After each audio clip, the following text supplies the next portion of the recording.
Hei, minun nimeni on Juuso-Ville Gustafsson, olen Suomalaisuuden liiton toiminnanjohtaja ja vieressäni istuu liiton puheenjohtaja emeritusprofessori Ilmari Rostila. Hei kaikille. Suomalaisuuden liitto on julkaissut englantilaisen filosofi Sir Roger Scrutonin alun perin vuonna 2004 julkaistun teoksen The Need for Nations suomenkielisenä käännöksenä Kansakuntaa tarvitaan. Julkaistavaan teokseen liittyen meillä on suuri kunnia saada tänään haastateltavaksemme amerikkalaisen Roger Scruton Legacy Foundationin perustaja, toiminnanjohtaja Derderian. Tervetuloa. Haastattelun kielenä on englanti, mutta tämä video tullaan myöhemmin tekstittämään suomen kielellä. And now let's switch languages. My name is Juuso-Ville Gustafsson and I am the Executive Director of the Association of Finnish Culture and Identity. And sitting next to me is the chairman of our association, Professor Emeritus Ilmari Rostila. Yes, hello. Our association has released a Finnish translation of Sir Roger Scruton's book, The Need for Nations. And it is our pleasure to have as our guest today to discuss the book, the founder and executive director of the Roger Scruton Legacy Foundation, Derderian. Welcome. Thank you so much. Really appreciate it and excited to join you today for the occasion of the book release. Great. Now, you were a student of Scruton at the University of Buckingham, where you completed your MA in philosophy. Could you tell us, how did you first come to know Roger Scruton and why did you become interested in his thinking? Yeah, so that's a great question. So I will say I was lucky enough to have attended an undergraduate program where I studied and majored in politics, philosophy, and economics. And in one of our philosophy courses, Roger's great book, Modern Philosophy, I think it's somewhere back here on my bookshelf, but I won't grab it. But yeah. Modern Philosophy, an Introduction and Survey, I believe, was the textbook of sorts for the class. Where we'd read a chapter or two each week, take a quiz on it and whatnot. And so really through this, was at least made aware of Roger. Didn't, know too much about him and his thought outside of, this wonderful little book that I think put the wide swaths of and movements of modern philosophy together quite succinctly and in an interesting fashion. But over the course of the next year or two, just started watching a lot of his lectures on YouTube, like I'm sure many people do, reading some of his books, seeing his articles. And at the time was actually studying in New York City, so I was able to go and see a couple of his his lectures and talks. There we go. His lectures and talks in person, and had the actually very interesting experience. So we were at my university I was a part of a leadership program, and so we'd gone up to Long Island. Glen Cove Mansion is what it's called. It's this little retreat center, and they were having us there for a weekend to do some training and whatnot. And a dear friend of mine and I, we were standing there waiting for breakfast one morning. And, much to our surprise, look down the hallway and see this elderly gentleman that looks much like Roger Scruton. And we both did a double take and looked at each other and said, is this Roger Scruton coming, down this hallway in the middle of Long Island, New York? And sure enough, it was. And the both of us were so starstruck, which, really shows how perhaps nerdy we are, or geeky, or whatever it might be, that we just were speechless. And the most my friend could get out was, Roger Scruton, what are you doing here? And he just, in a typical Roger fashion, turned to us and looked and said, well, what are you doing here? And just started a conversation there. And so that was a really funny encounter where I think he was actually speaking to a group of Orthodox Jews. They were having a conference there, and just the random and interesting places you find Roger Scruton. But after that, just started really reading his works. I started to get into the work of Edmund Burke, the great English politician and thinker and perhaps philosopher, and was just really intrigued by the Burkean way of thinking and of politics, and was looking for someone, I think, doing something similar, in a contemporary fashion that wasn't dead. And came across Roger, having had that encounter with Roger and experiencing his work from the philosophical side, started really digging into the conservative side as well, and just getting to know, what he thought about, what he cared about. And I think it was really formative just to experiencing him at that young, impressionable age, perhaps, of being a college student, where you're still trying to figure out the world. and understand exactly your place in it and how you want to approach it as you start to begin your life. That's a great story. How would you say Scruton's thinking has influenced your thinking? Like, is there some sort of influence? Yeah, no, that's another good question. So I would say, there are so many good examples of people here in the US and elsewhere, of conservative thinkers, people who I think can talk, perhaps and write and think in a Burkean fashion. Think of Russell Kirk and amongst the many number of others here in the US scene. And I think Kirk has this, and there's a lot of great political professors, and philosophy professors and thinkers out there. But at least in my experience, when I started to read Roger, I suddenly said, not only is he talking about conservative ideas and conservative philosophy and the importance of this sort of disposition, but there's actually some substance there. It's not some slight allusions to this, that, and the other, perhaps the great books traditions or this sort of thing, which is great and very important, not to denigrate that at all, but to say, here is someone who not only knows these things, who not only can talk philosophy and conservative politics and think, I think, clearly and lucidly, but who has the substance there of what he wants to conserve, who has that mastery of the classics, both in the books and classical music and our great traditions and architecture, which was, something still new to me and blowing my mind. And just really getting to experience Roger's aesthetics and his aesthetic approach to the world and understanding, the importance of beauty and the need for beauty and not only our daily lives, but in culture and these sorts of things.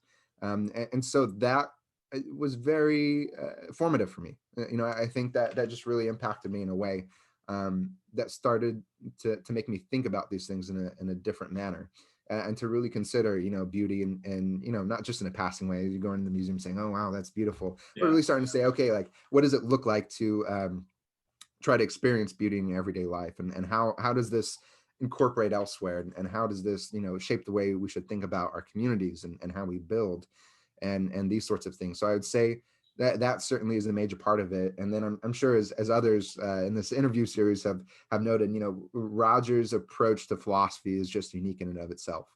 Having been trained as an analytical philosopher, but then sort of going through a self-training, I think, of the continental tradition, it really just creates some unique writing.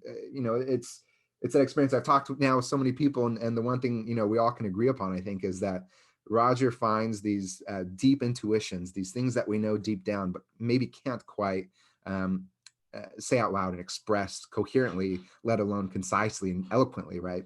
And somehow when one's reading Roger, absolutely, you just keep saying, I'm just constantly sitting there marking, underlining, writing, yes, absolutely, in the margins, because I think the experience with Roger's work is so much so that he says these things concisely, he says them eloquently, and he really gets down to those deep instincts and intuitions that we all have when we look at the world. And for instance, and maybe I'll get some flack for this, probably not, but you see this brutalist concrete building that's just a big block in the middle of an otherwise beautiful block or neighborhood, and you say something's wrong here. I don't quite know what.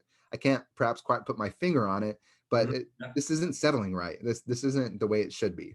And that really, I think, in Roger's work, it really shaped my thinking in the way of, okay, here's actually some words and ways in which I can express these thoughts and ways to frame the world around me. And hopefully now, especially in my position with the foundation, help others think in a similar manner. Well put. Yes. Actually, yes. I'm a retired social science professor.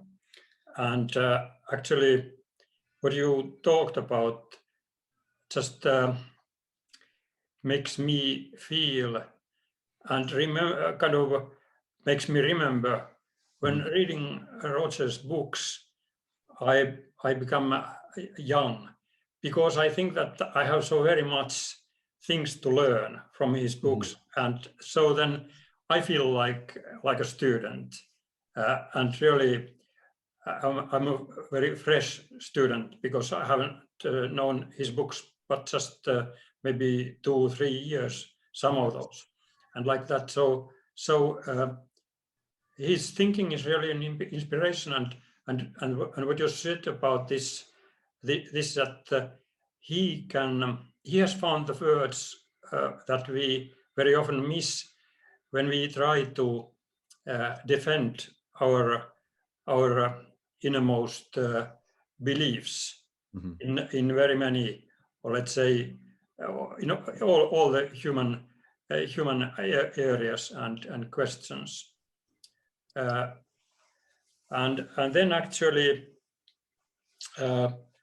yes, I wasn't able to attend your club meeting, but Juuso attended one of the foundation's book club meetings last week that was hosted by Dr. Mark Dooley, whom we interviewed last week, and so it's really nice to have this international discussion and learning going on around Roger's thinking. And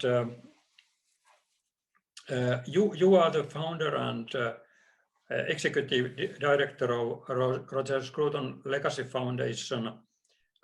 Could you tell us about the foundation, how it got started, and what its goals are, and what kind of current projects do you have going on at the foundation just now?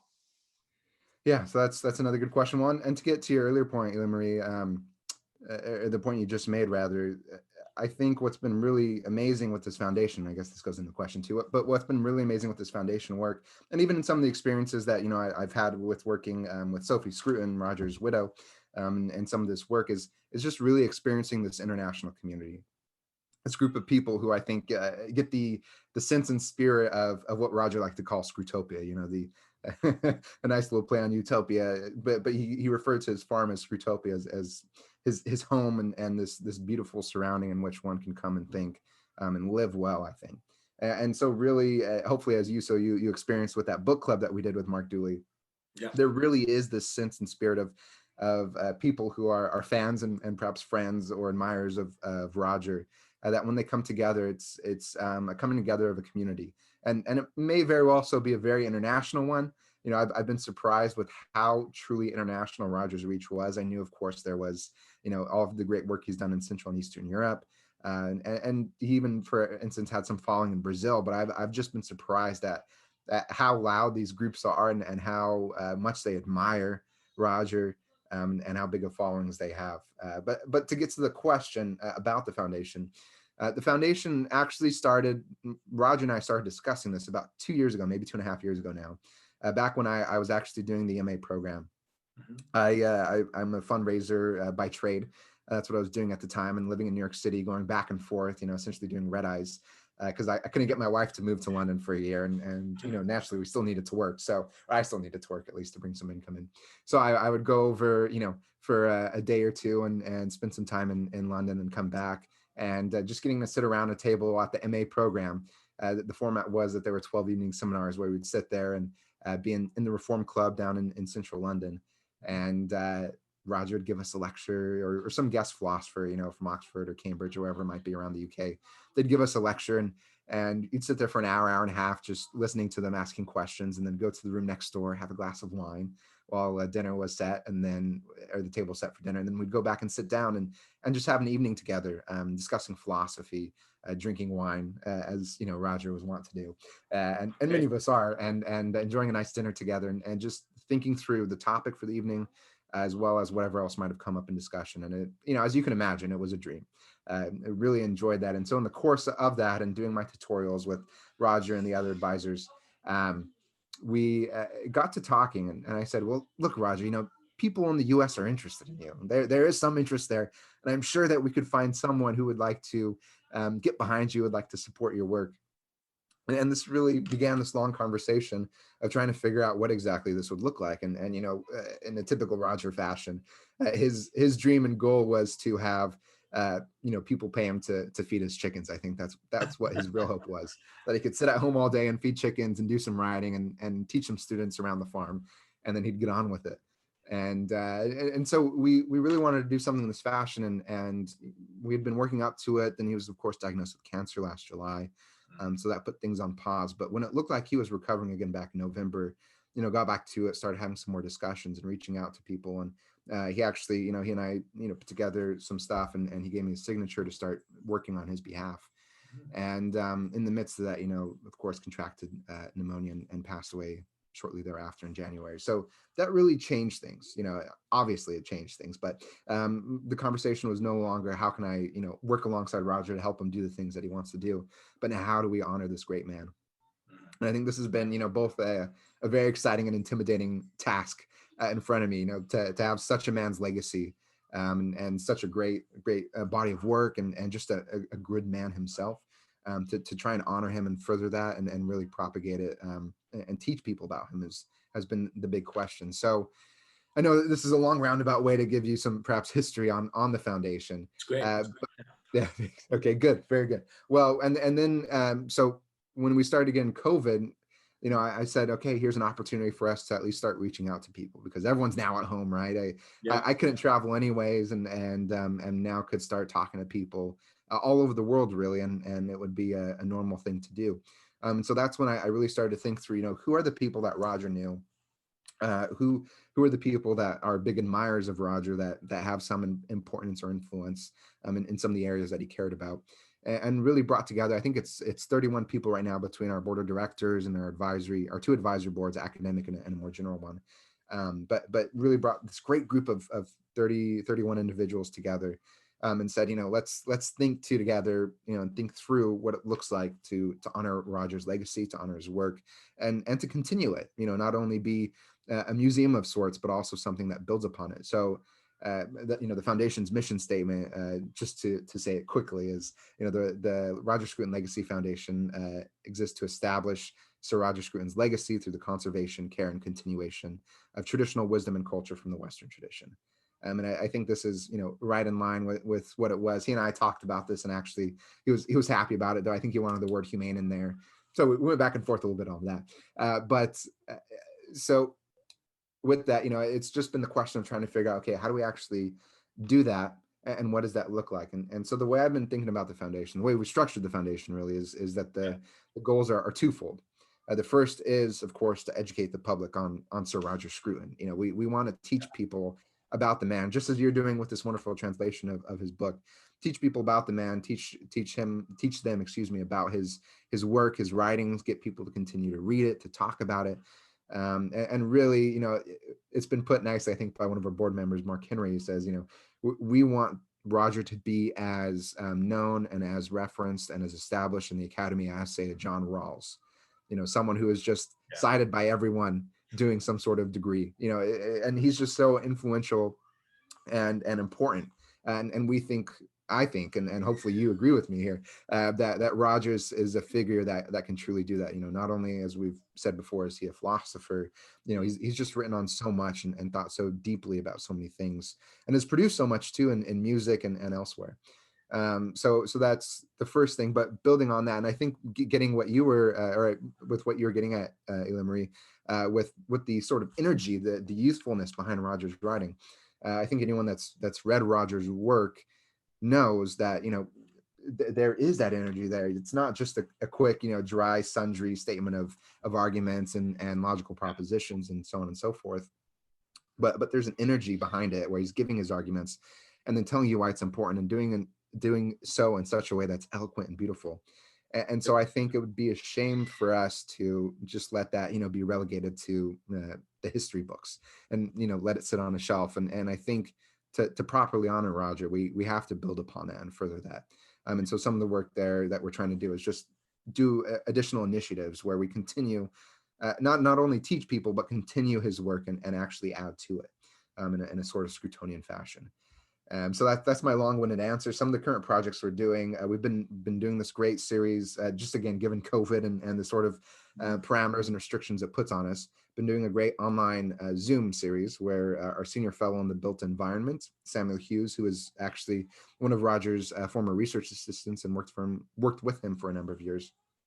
He is interviewing a number of the top architects and urbanists from around the world. So we had two. We've just finished our second one last week with Robert Adam, the great British architect, and a few weeks before that, Nicholas Boys Smith, who was Roger's co-chair. We're now going to the U.S. where we're going to be doing Elizabeth Plater-Zyberk, of DPZ Co-Design, and she created that, or it was a part of the team that designed that great community down in Florida's seaside, which has really been, I think, one of the beacons of new urbanism, and is one of the founders actually of the new urbanism movement, at least here in the States.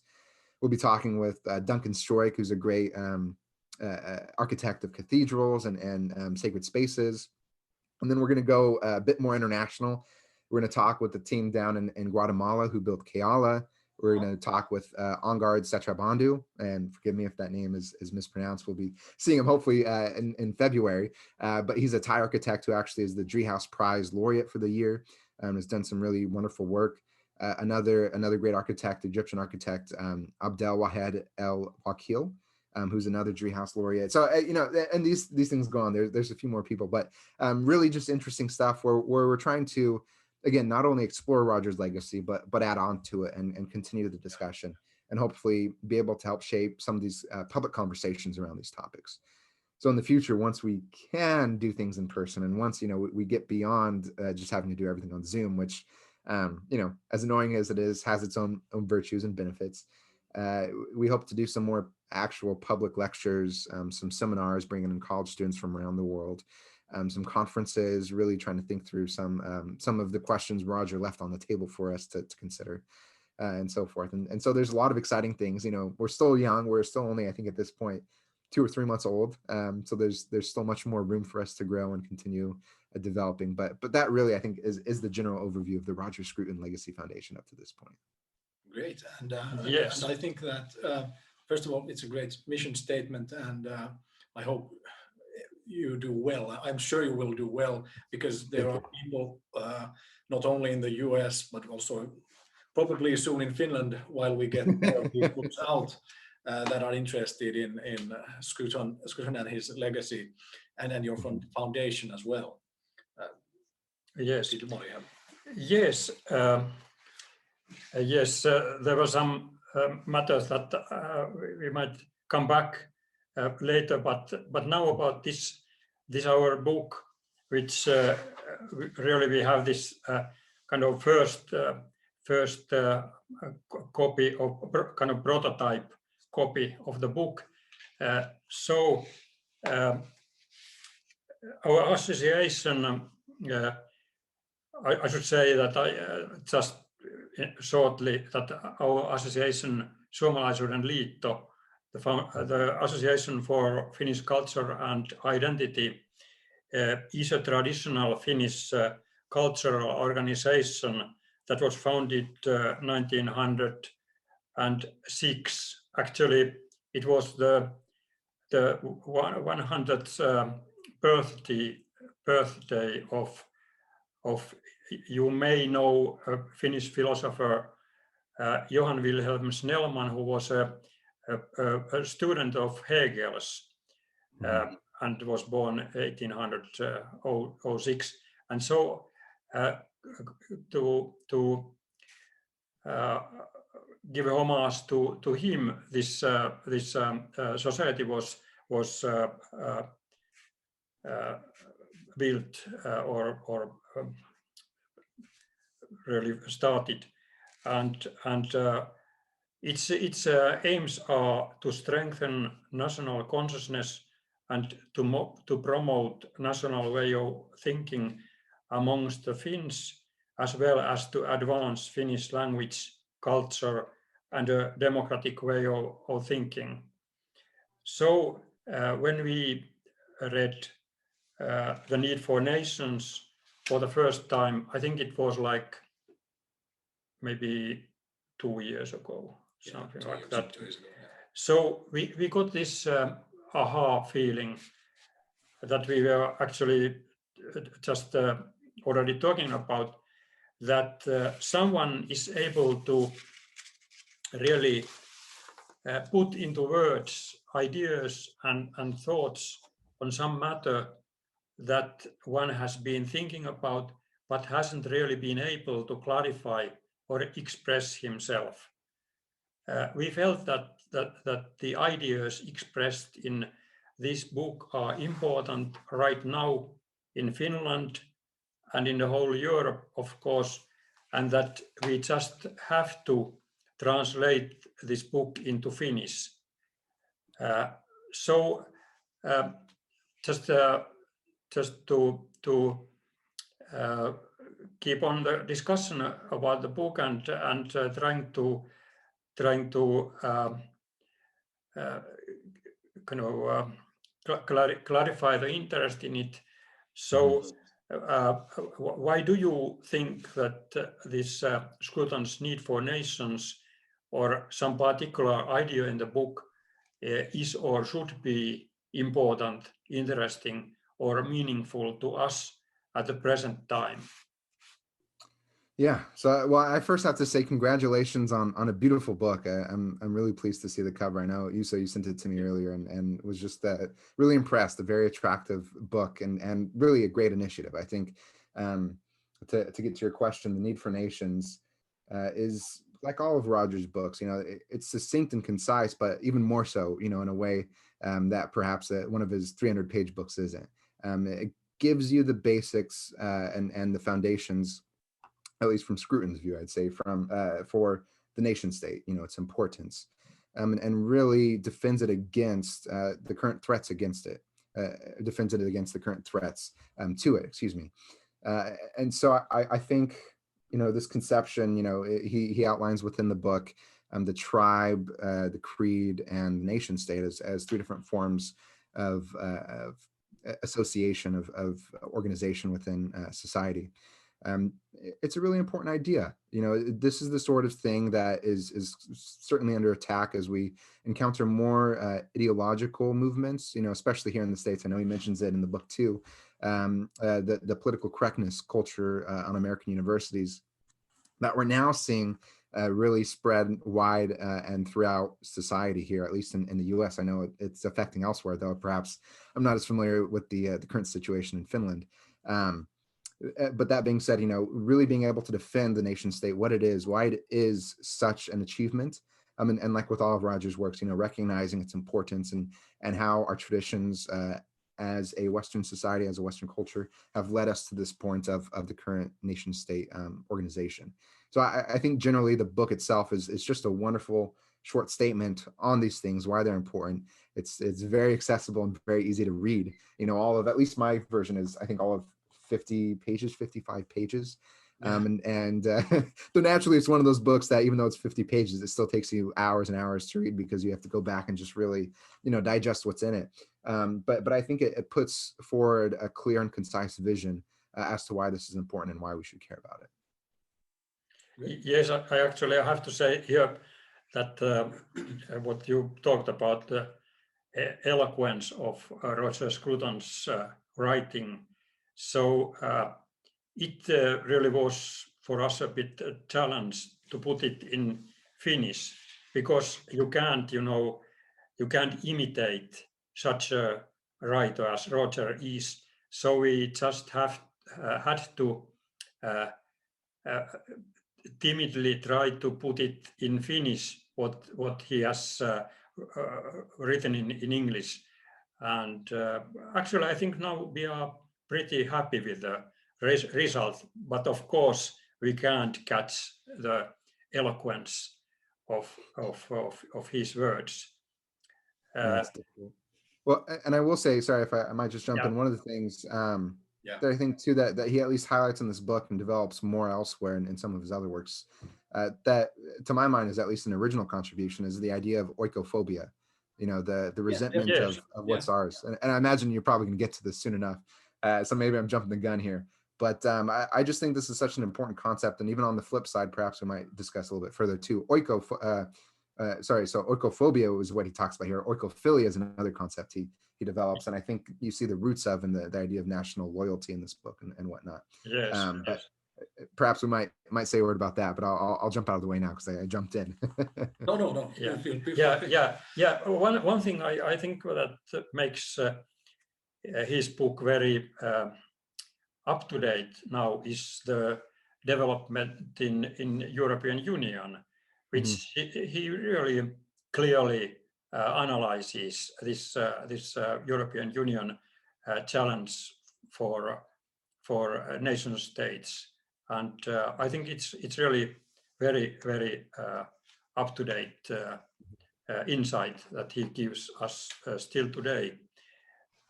Even though, let's say, there's only 50 years when the book was written, but anyhow, we have the same challenges here now in Finland. So let's move the turn to you. So he has yet some questions to ask. Yeah, thank you. Yeah, I was just about to say the concept of oikophobia is something really interesting, and I've seen that that's the kind of concept that has lived on in the texts of other writers as well. Many writers cite Scruton's idea of oikophobia as a contemporary phenomena, and I think also the book highlights the idea that a nation is built around citizenship and nothing else, and I think that's a kind of a beautiful idea that citizenship and a place where people live, really, the homestead and homeland. These are really interesting and as Ilmari said, beautifully put ideas in this book. So but if you think of Scruton's philosophy in general, what aspects of his philosophy or thinking do you think should be further studied? That's a great question. Well, so I think on this topic, of course, with the book itself, the Need for Nations, and some of his other work, like we were saying, oikophilia and oikophobia, I think these are really important concepts. I think they give us a framework in which we can think about and approach, our shared life together as a society, as nations, and then beyond that, and what that should look like in its proper context and in right relations. And just I guess for the viewers that aren't as familiar, oikophilia, so the love of the oikos, or the love of home, as Roger puts it, really is this idea of loving, well, generally speaking, loving what's ours, loving the home that we actually live in, loving the land that it's on, loving the buildings that fill it up, and the people that populate it, and the traditions and customs and mores that make it what it is, and therefore make it ours. And oikophobia, so the fear of the oikos, or the fear of home, is this idea that there's a resentment towards home, a resentment towards what's not ours. And as Roger puts it, I think he says, here, let me just find it, because in a typical Roger fashion, it's much better to be read. Yeah. Paraphrase. Somewhere right here.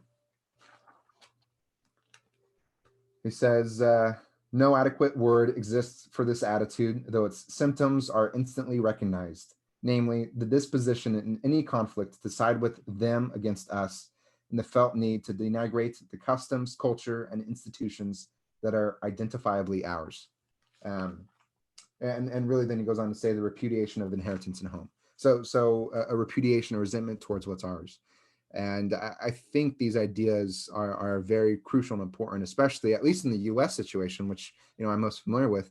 There's the talk as to what will the right organize itself around. What are our concepts and principles moving forward, and as we look to care for the common man and not just the elites or one group in the midst of society. How do we actually frame this conversation? How do we identify what's ours? How do we talk about the things in which we care about? And I think, at least from a conceptual standpoint, oikophilia really is important in that, and gives us that place to start from, that motivating factor in which we can say, this is what's important. It's ours. It's the homeland. It's this geographical boundary which creates, in my instance, California, or my city, Costa Mesa, or whatever it might be, right? The place that creates our home. And it's a shared place, and a place that matters to all those who inhabit it. So I think oikophilia and oikophobia is important. Things like the environment. So Roger, of course, has this great book actually sitting right over here. I can hold it up. This is the American version of it, but How to Think Seriously About the Planet. I think the UK version is called Green Philosophy. And it's just another interesting contribution, one in which, again, at least in the US circumstances, isn't as considered as it should be, again, as a part of our shared home. And he really does give a good discussion of oikophilia in the book, but as our shared home and the environment, wanting to conserve that and care for that and pass it on to future generations, excuse me, in a very much so Burkean fashion, right, where we the living are connected to the dead and the unborn, through our inheritance, through what's ours, through what those who passed before us created.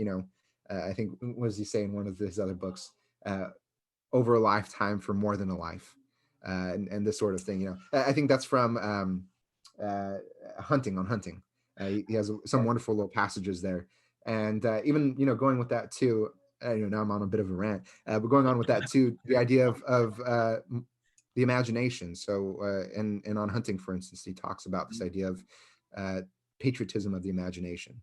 So, along with these sort of Burkean ideas and love of home and our inheritance, really thinking through, at least imagining a country, a society, a group of people in which the ideals are lived out. So for him, the English and the English countryside and these sorts of traditions, maybe in my context, the Americans, and yours, of course, the Finnish, but really having the sort of patriotism of the imagination where I identify with our countries, with our forefathers, with those who have gone before us, and wanting to further those traditions and customs and cultures that have resulted in our inheritance, these beautiful societies, these beautiful cultures, these wonderful systems of law and order, and the way in which things are structured.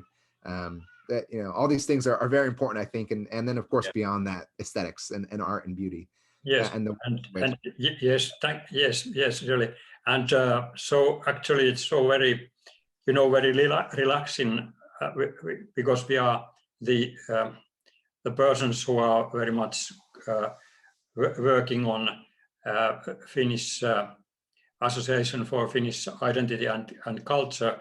Mm-hmm. So this Scruton's legacy and what he teaches us, it's really like having a very high-level course on those matters that are actually our responsibilities in our small society, which actually, because of this oikophobia, is very much, I have to say, our association is very much, we could even say, despised, because we represent something that is not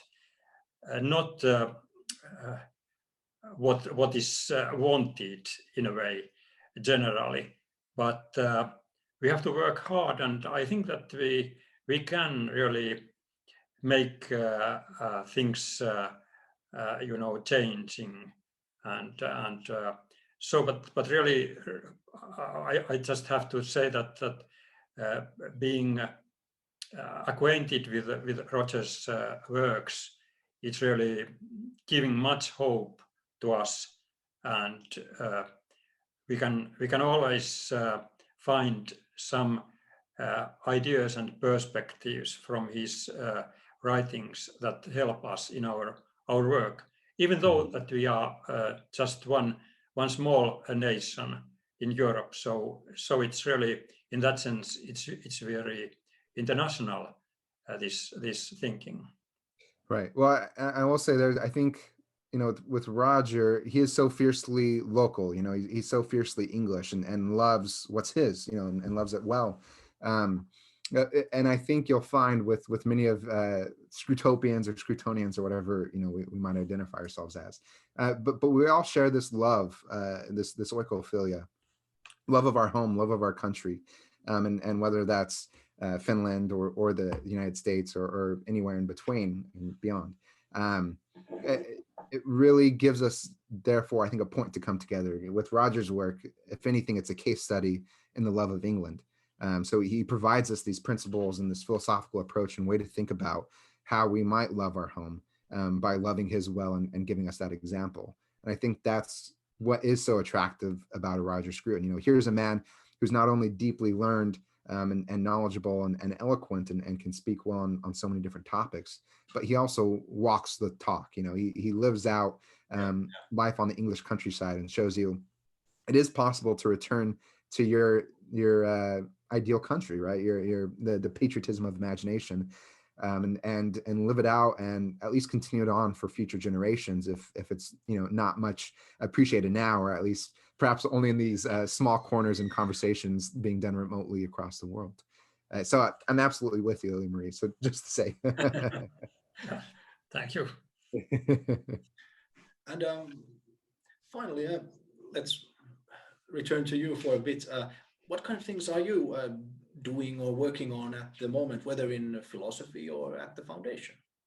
That's a great question. Well, to be fair, I haven't really written much philosophy since the MA finished with Roger. I've always dreamed of doing something on gratitude and writing on this, and maybe I'll get around to it one day, perhaps once things get a little bit further on here at the foundation. But I think it really is a part of oikophilia, like we've been talking about. There's that great quote from Roger.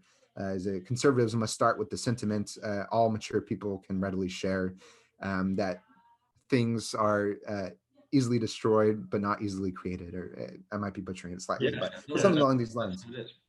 Right, where it really is the sense of gratitude. We've inherited these things, and we have to care for our society and for our culture and for our traditions and customs and so on and so forth, and the way in which we structure our lives. Really, here in the US, our legal system, which is derived from British common law and so forth.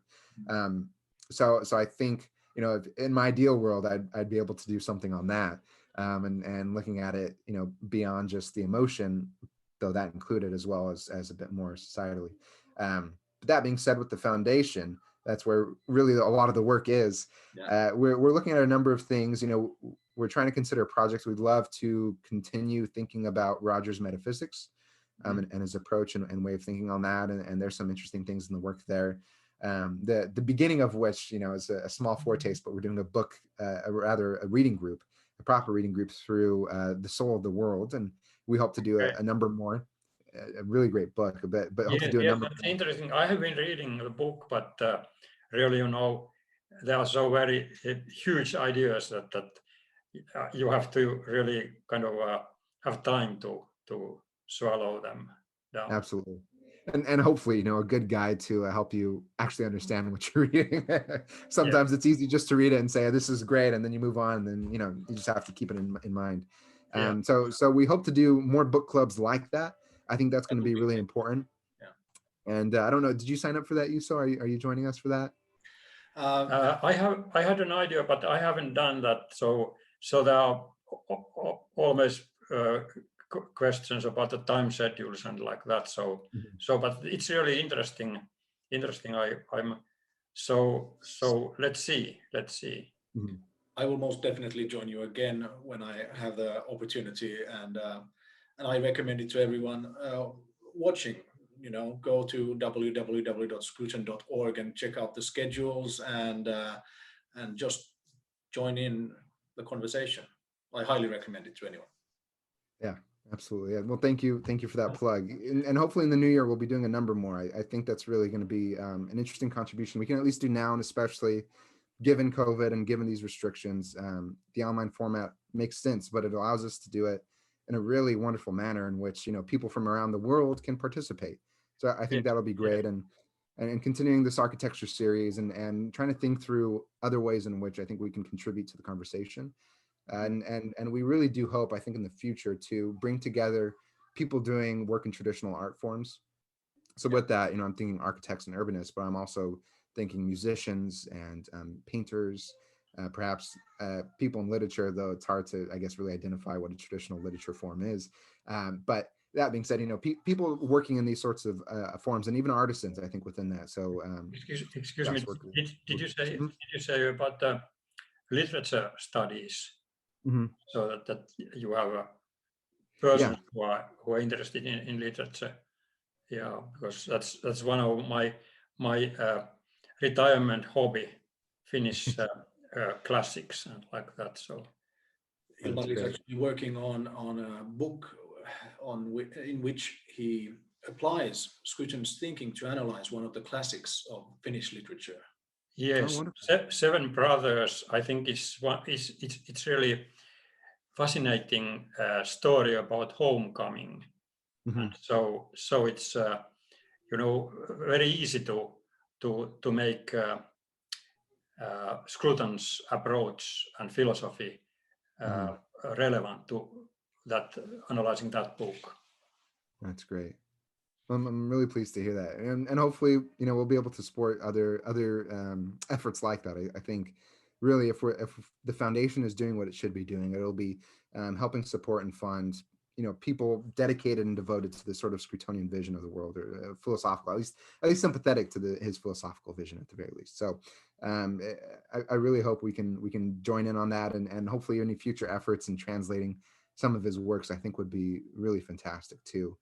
Just to continue to make it accessible. Yeah. Yes. So I know there's a lot. This is the difficulty with Roger Scruton and his legacy, is there's so much to it that it's so difficult to actually just nail something down and get going on one track, because there's so many different tracks available. And it's the blessing and the curse of it, I think. Yeah. Exactly. I mean, how many books did he, 50 books or? It's over 50 books. 50 books. So that's how you count it, and there's a couple republications that had different things to it. It could be over 60, but over 50. As you said, that's many different projects you could start working on, and that will probably keep you busy as well. Yes, yeah, absolutely. Richard Derderian, founder and executive director of the Roger Scruton Legacy Foundation. Thank you so much for your time. Thank you. It has been excellent talking to you. For more on the Roger Scruton Legacy Foundation and its events, again, please visit www.scruton.org. And your foundation is also on Twitter, I think. So yes. You can find it there as well. Thank you once again. Thank you. Well, thank you. Thank you. So thank you, Marie, and congratulations again on a wonderful translation of a great book by Roger Scruton. Thank you. Thank you.